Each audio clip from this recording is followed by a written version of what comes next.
Hello everyone, welcome to TechLabor channel, and in today's video I'm going to show you how to download and install uTorrent in your Windows 11 computer.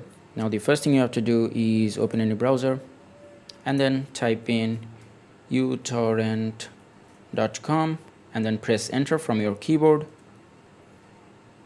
Now from here, the first one is for uTorrent web. We do not want to download that, so just scroll down a little and here you can see uTorrent classic or the actual uTorrent. So from here, just click on free download and then from here click on the free option,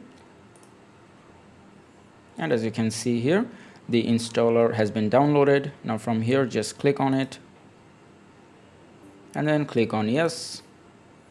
Now at this point we can minimize our browser. Now from here click on next and then click on next again. Now from here read the license agreement and then click on agree. Now from here I just need the desktop icon, so I'm just going to uncheck these two boxes, or maybe I'll keep this one too, create start menu entry, and then click on next.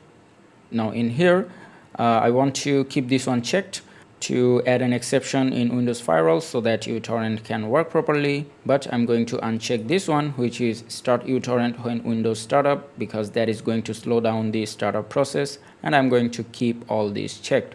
After that, click on next.